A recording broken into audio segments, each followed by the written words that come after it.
তো স্নান পুজো আমার এই যে হলো। তো এখন একটুখানি বিস্কুট খাই।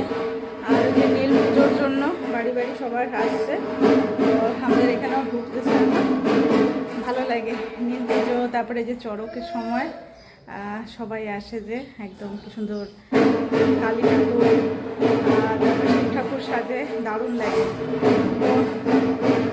তো আমাদের ওখানে মানে আমাদের ওই বাড়ি থেকে তো আমাদের বাড়ির একদম কাছেই হয়, চড়ক মেলা হয়, শিব মন্দিরের বিখ্যাত চড়ক মেলা। তো বিয়ের পর থেকে তো কোনোবারও যাওয়া হয়নি, মানে ওখানে মেলা দেখাই হয়নি আমাদের এখানে, মানে এইখানে শিলিগুড়িতেই চড়ক মেলা দেখেছি আমার ছেলেকে নিয়ে। তো দেখি এবছর যদি সব কিছু ঠিকঠাক থাকে তাহলে ছেলেকে নিয়ে ওই বাড়িতে যাব, ওই বাড়িতে চড়ক মেলা ছেলেকে এবছর দেখাবো, তাই তো প্ল্যানিং আছে। দেখা যাক এখন কি হয়।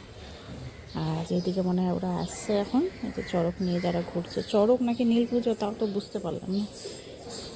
না, নীল পুজো। এদিকে আসুক তখন দেখাই তোমাদেরকে। আপাতত ততক্ষণে একটু বিস্কুট খাই চলো। আর এই যে এতক্ষণে উঠেছে রোদ, বাবা কি গরম, কি গরম।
পাশের বাড়ি কাকি।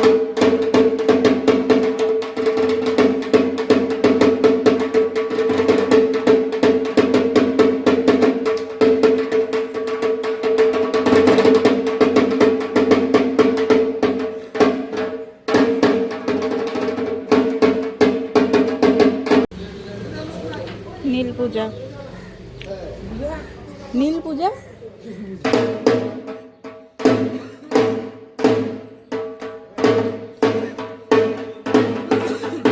তো আমার বেটুর এই যে ভাত খাওয়া কমপ্লিট হয়ে গেছে। তো আজকে দুপুরে রান্না হয়েছে পাবদা মাছ।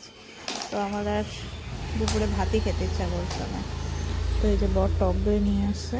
তো এই যে টক দই একটু লবণ আর একটু চিনি দিয়ে ঘোল টাইপের বানিয়ে এটা এখন খাবো। আর এই যে পাথর দিয়ে খেলছে এখন। গুড ইভিনিং বন্ধুরা। তো দুপুরবেলা যখন আমরা শুয়েছি, মানে 3টার পর থেকে এদিকে প্রচণ্ড পরিমাণে বৃষ্টি হয়েছে। যেমন গরম, রোদ তো আছে, তার সাথে হচ্ছে এদিকে বৃষ্টি, মানে অদ্ভুত ধরনের ওয়েদার গেল আজকে। তো ওর বাবা ওই বৃষ্টির মধ্যেই গেল রেনকোট পরে নাইট ডিউটির জন্য। তো এখন বাজে হচ্ছে গিয়ে 6:30 মতো বাজে। তো এই যে আমার বেটুরি, ওকে এখন একটা কিছু একটা খাইয়ে দেই, খাওয়াই দাওয়ায় তারপরে তখন পড়াতে নিয়ে বসাবো। গতকাল ওকে ছুটি দেওয়া হয়েছে, তো আজকে তো আর ছুটি নেই। আজকে হচ্ছে ওর স্কুলের হোমওয়ার্কগুলো যেগুলো রয়েছে, হোমওয়ার্কগুলো করতে হবে, আবার নিউ অনেক কিছু ওকে শেখাতে হবে। তো সেগুলোই আজকে থেকে টুকটাক করে আস্তে আস্তে শেখাতে শুরু করি। তো চলো আগে ওকে একটুখানি টিফিন দিয়ে দিই। আর এদিকে আমি অনেকগুলো কাজ আবার করলাম। এদিকে জামা কাপড় অনেকগুলো ছিল গতকালের, সেগুলো ধুয়ে দিয়েছিলাম, ওগুলো সব এনে রেখে দিয়েছিলাম, ওগুলো গুছানো হয়নি, সেগুলোকে এই যে গুছিয়ে টুছিয়ে এতক্ষণে হলাম হচ্ছে ফ্রি। আর এই যে ওর এই কি বলে পেন্সিল বক্সটা নিয়ে ও প্রতিদিনই মানে ইভিনিংয়ে মানে ঘুম থেকে ওঠার পর এটা দিয়ে ও খেলে। তো এটা ইয়েস, ওটা পেন্সিল রাখার জায়গা।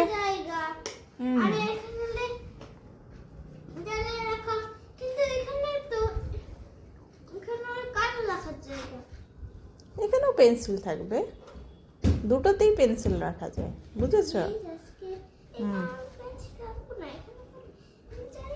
আচ্ছা ঠিক আছে, ওখানে খালি ইরেজারই রাখবে। তো এই বারবার শোনো, বারবার খোলা বন্ধ করলে পরে নষ্ট হয়ে যাবে।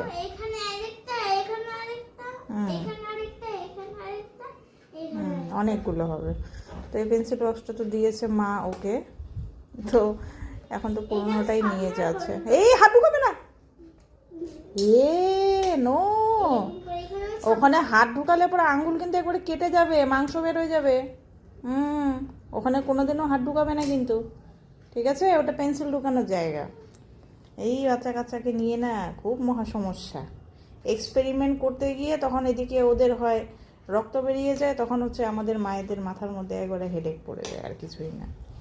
যাকে চলো। তো রাত্রের খাবারে এই যে পাবদা মাছ, এটা দুপুরে করা হয়েছিল, তো আমি দুপুরে ভাত খাইনি, খেতে ইচ্ছে করছিল না। তো এখন এই যে পাবদা মাছের ঝোল দিয়ে চলো তাড়াতাড়ি খাওয়া দাওয়া করে নিই। তো আজকের ভিডিওটা খুবই শর্ট হচ্ছে, রোজ দিন তো একই রকম হয় না। তো যাকে এখন বাজে হচ্ছে গিয়ে আজকে অনেকটাই লেট হয়ে গেছে, 11:30 বাজতে চললো। তো যেহেতু স্কুল নেই, স্কুল তো নেই, কালকে ওর আর্ট ড্রয়িং ক্লাস রয়েছে সানডে, তো যার জন্য একটু লেট করেই আজকে সব কিছু হলো। আর তার মধ্যে ওর পড়াশোনা ছিল, পড়ানো হলো অনেকক্ষণ ধরে, এখন ক্লাস একটু বাড়ছে, মানে পড়াশোনা একটুখানি বেড়ে যাচ্ছে, তো যার জন্য একটু পড়ার টাইমিংটাও বেশি হচ্ছে, এই আর কি। তাছাড়া আর কিছুই না, এখন তো তাই চলবে, যত দিন যাবে তত বড় হবে, প্রচুর ক্লাস হবে, পড়াশোনা প্রচুর ওদের বাড়বে এক এক করে। তো এই যে আমার বেটুলির প্রচণ্ড পরিমাণে ঘুম পেয়ে গেছে, ওই জন্য মাম্মামের সঙ্গে কথাই বলছে না, মাম্মামকে আদরও করছে না, আর মাম্মামের কাছ থেকে আদরও নিচ্ছে না। ঘুম পেয়েছে তো ওই জন্যই তো। গুড নাইট তো বলে দাও সবাইকে, বলো বন্ধুরা, বলে বলো। আচ্ছা বলবে না, আচ্ছা ঠিক আছে ঠিক আছে। তো যাই হোক বন্ধুরা, আজকে ভিডিওটা এখানে শেষ করছি, নেক্সট ভিডিওতে আবার দেখা হবে তোমাদের সাথে। আজকের মতো গুড নাইট, ভালো থেকো সবাই।